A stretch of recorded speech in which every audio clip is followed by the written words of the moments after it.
Hi everyone. So it has been a couple days since my last video, and I promised that I would do another one. Today it is around 60 degrees in Colorado. What? It's like summer. But tomorrow apparently we're supposed to get like the worst storm in decades, which is pretty normal for Colorado, so whatever. But I figured since I'm outside and I'm in a good mood that I would do another video today before we're locked in the house for God knows how long. So today's been a fairly good day. This weekend, let me turn off my notifications because I'm going to get a bunch of them. One of my friends just had a baby and I commented, so my phone's going to be blowing up for the next God knows how long. Anyway,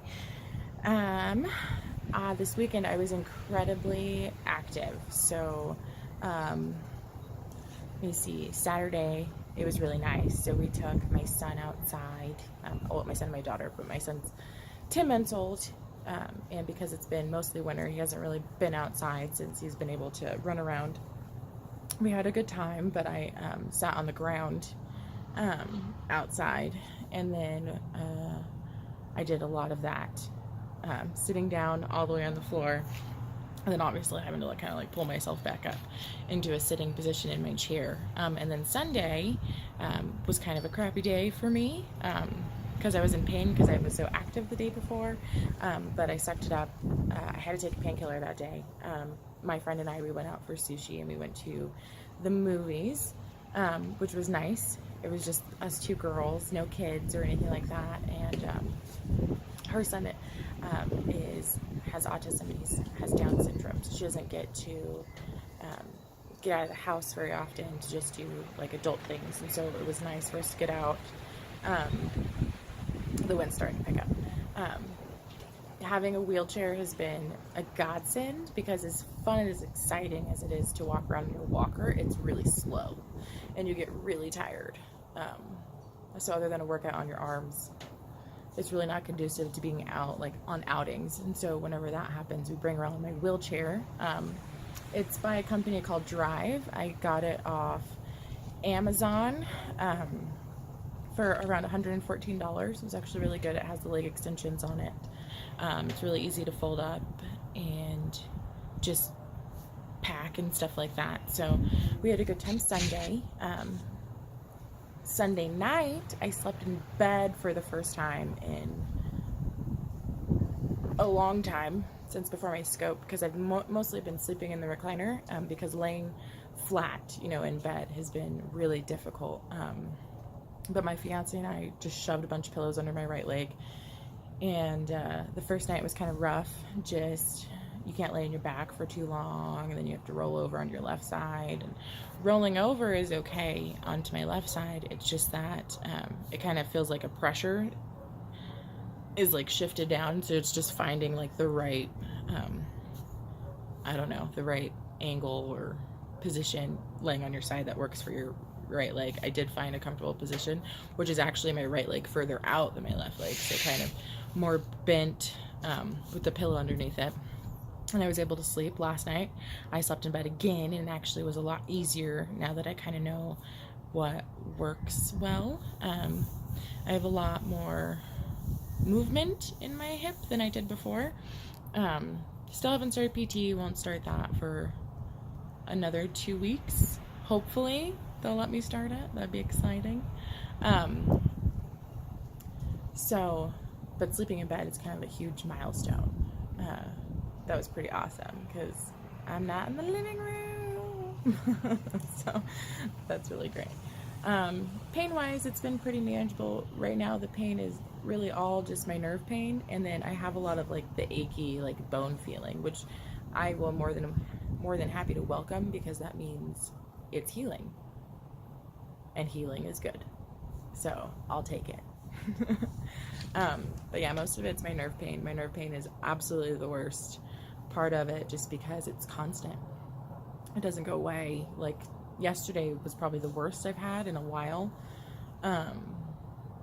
It was just burning the whole outer portion of my right leg. So this whole portion right here was just burning. It was just on fire. It's kind of like whenever you get a burn on your finger or your hand from touching a hot pot or touching the stove, and you put put it under cool water, but your hand just continues to burn.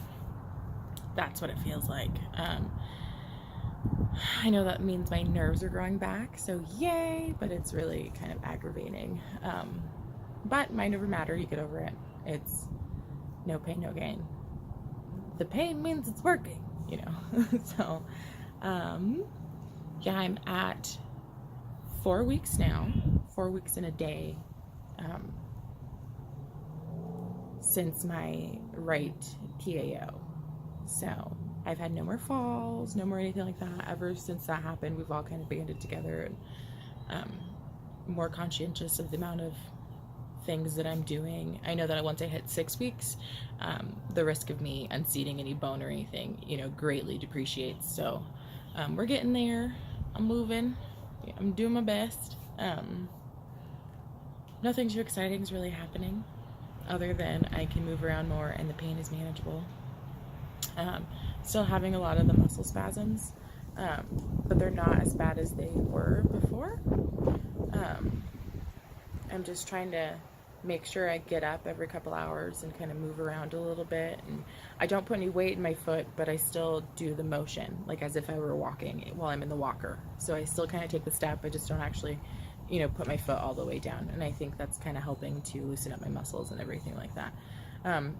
I obviously don't want to overdo it because I'm not sure what they're going to have me do in PT, but I'm also not the type of person to just sit on my ass all day.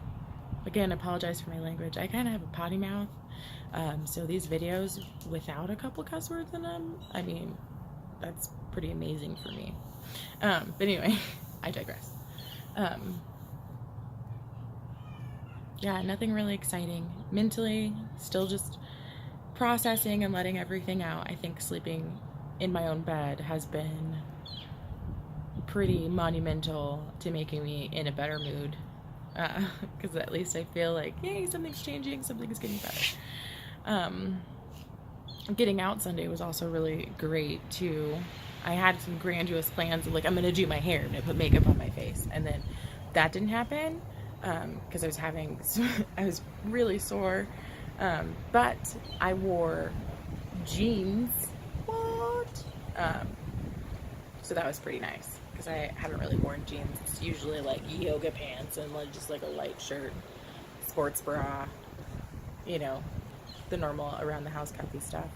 But yeah, nothing crazy over here. Nothing too exciting. I am doing better today. I am responding to text messages and stuff like that, and I just really want to focus more on talking to my friends and not shutting people out. And so I've been kind of doing that today, making more of an effort of doing that today. I have been getting messages from people who have hip dysplasia, and it's prior to their surgery, so it's pre-surgery, and I've heard different things. Sorry, I'm like brain farting all the way over here. But I decided to join a couple more support groups. Originally, I was part of the PAO Warriors of Colorado, and they're kind of what made me decide to get the PAO. Once they told me I had hip dysplasia. Now, I wasn't really given any other options because there's really not a whole lot of options for having hip dysplasia other than getting it operated on. But I've been hearing some of the other people, I guess, that watch my videos, they're being told different things. And I think the most important thing that you do as a person with hip dysplasia is you explore all your options. So just because one orthopedic surgeon tells you like, hey, we can treat your hip dysplasia, you should do physical therapy and blah blah blah, whatever. Yes, they may be right, maybe you could do that, but I would definitely say if your pain gets worse, you need to go see a different orthopedic surgeon. So what a lot of people don't know is that this isn't a common surgery that's done. That's not common. It's not like every surgeon does it. No, there's usually, like in Colorado, I think there's only like two, maybe 3 surgeons who actually do the PAO. Like I had to go all the way up to Boulder to see Dr. Medan, and he does them. And I think there's a couple other ones that do them. I think there's one down, like Dr. Swan, I think is one of them that does it here in Colorado. And I really think that there's only two that actually do the surgery, but there is another surgeon that does like the scopes and stuff. So don't quote me on that. But I was only given two surgeons as an option to have this done whenever I was first diagnosed 2 years ago. So I think it's really important, again, for you to advocate for yourself and go get a second opinion. Just because one surgeon says one thing doesn't mean the other one's going to say the other thing. And it's best to educate yourself on the situation, because hip dysplasia, the longer you go on with it, the worse it's going to get. It doesn't get better, unfortunately. The only thing keeping my hips in place were my awesome muscles from being, a dancer and working on my feet 14, 16 hours a day and those kinds of things. So I think it's very good if you go for a second opinion, maybe in a third opinion, if you're feeling uncomfortable with the idea of getting the PAO. Or there's other things that they can do. I'm sure I've seen some of the people on the groups, they just get the scopes done where they get their hip impingement fixed, because a lot of times if you have hip dysplasia, you have hip impingement too. I had a labrum tear, I had hip impingement, and I had trochanteric bursitis. So I had pretty bad bursitis on the right side of my leg, and then I had that drained and all that stuff, and it really didn't help other than having a giant needle shoved into my leg, which was great. It's my idea of a good time. But some people just get the scopes done, and sometimes that helps them, sometimes it doesn't. You just have to remember, you can get the scope and you can have your femur fixed, like your impingement fixed and everything, but that doesn't fix the fact that you don't have a joint, like you don't have an acetabulum, or your acetabulum's malformed. As I read up on hip dysplasia and things like that, and learning more information and things, and stuff, I'm having a day. Sorry, guys. But, I think it's really important that you get that second opinion, or you maybe make sure that the surgeon that you're seeing or the person that you're seeing is very familiar with hip dysplasia. It's not just like a pain issue, which a lot of doctors do treat it as like a pain relief. Getting a PAO is for you, to have a pain relief. And some doctors don't want to do that surgery, and so they are going to suggest things like, well, we'll just do steroid injections and give you this and give you that, and they don't understand how much it affects your life. Your hips are everything. If you walk, you need your hips. If you want to bend over, you need your hips. So bend down, squat, anything, you need your hips fully functioning. And so over time, especially as you're wearing out, I went in 2 years from working full time and everything to not being able to work at all. The entire time I was pregnant with my son, that sucked. That was painful. As it went on, my restrictions became heavier and heavier, just because my hips were just getting so bad, and it was causing all kinds of pain and just issues, period. Walking was terrible. It was horrible. But in 2 years, just having my labrum torn, I went downhill fast, from having no problems ever to all of a sudden having all the problems in the world with my right hip. And then as we're trying to compensate for the pain in your right hip, you start walking funny, changing your gait and walking differently. And my left hip started going out because it was, doing a lot of the work, because I had to kind of shift weight and everything.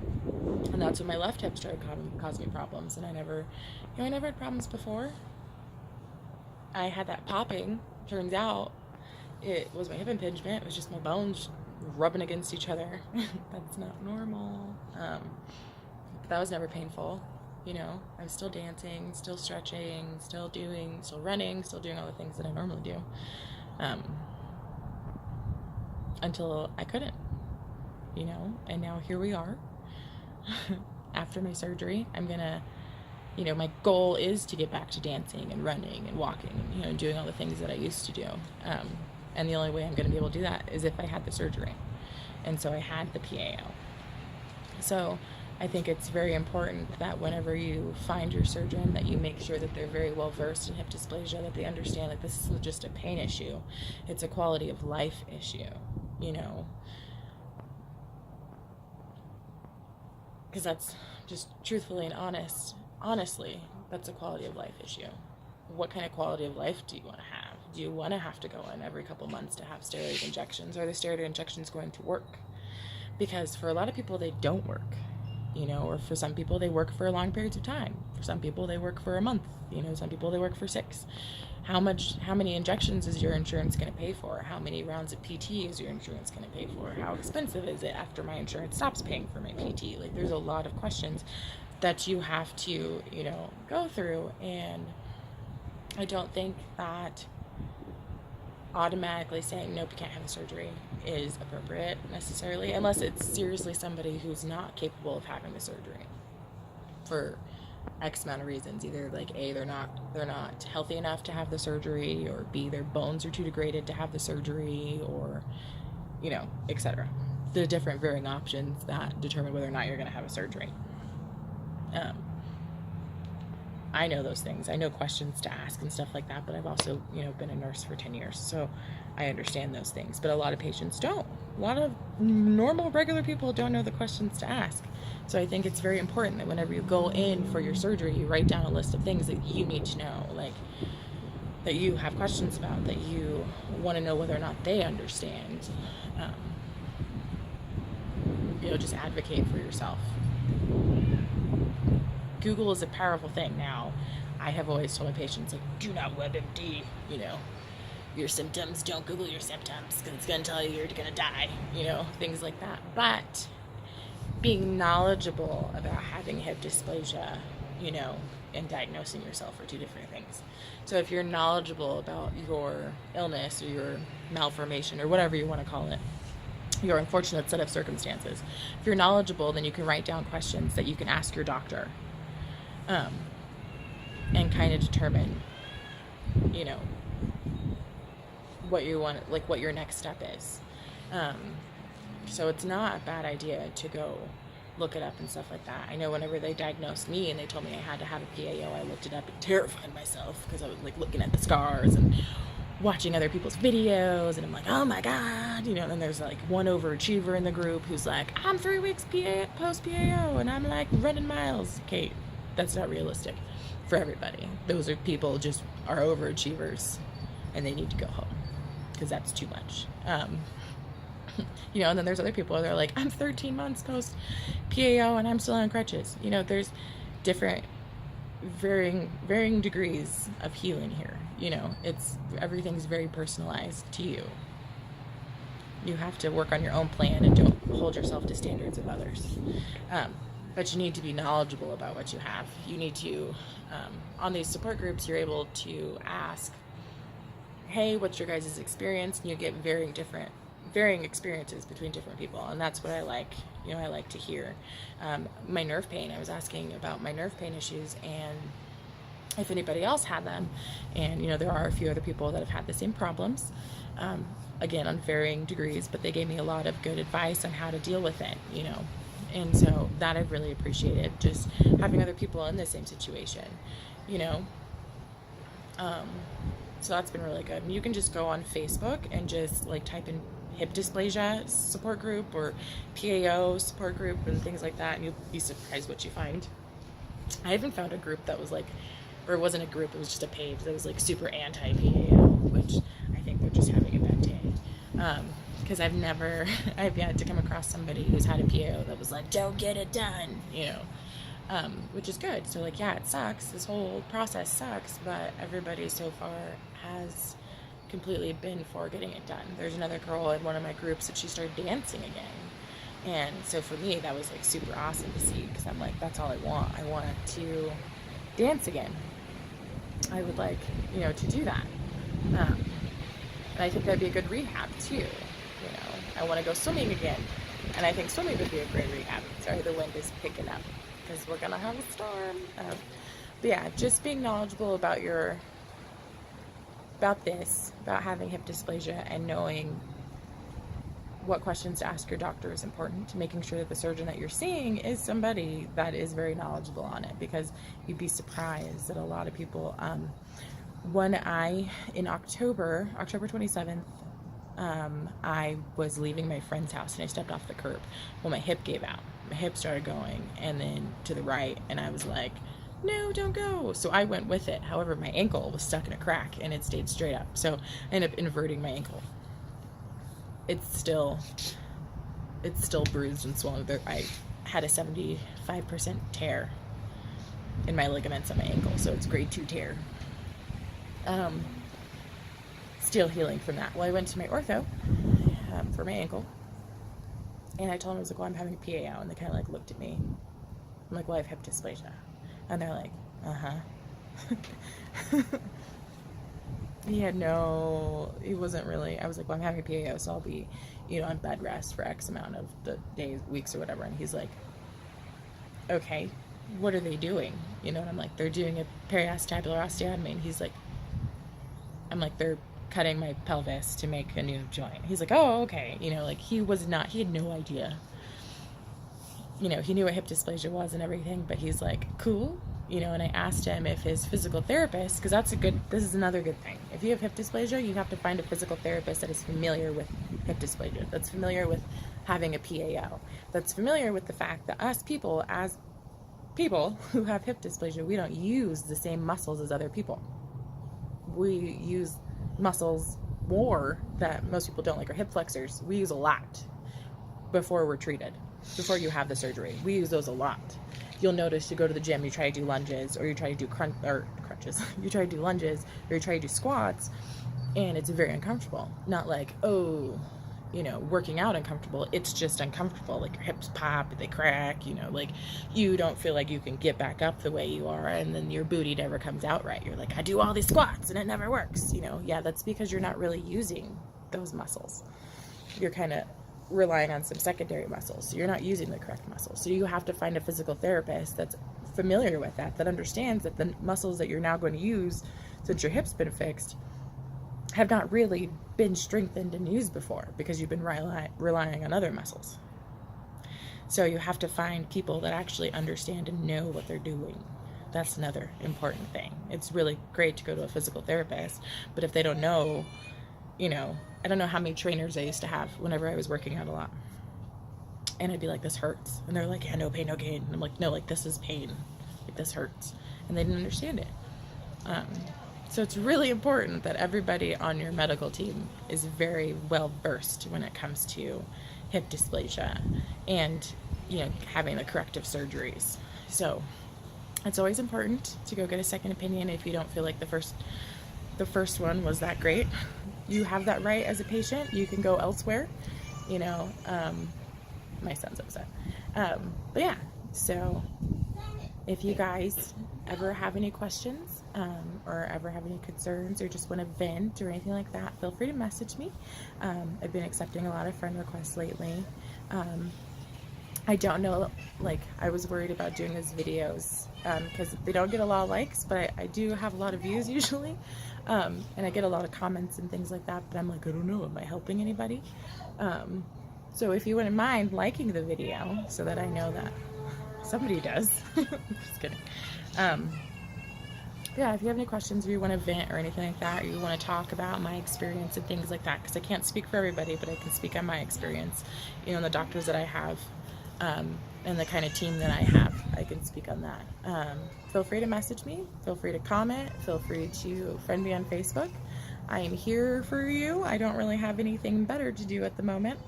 So, yeah, just message me and stuff like that, and I will be here, because I know how important it is to talk to somebody that kind of understands what you're going through.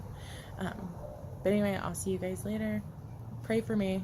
Tomorrow it's supposed to be terrible. I hope you guys have a good day. Love you.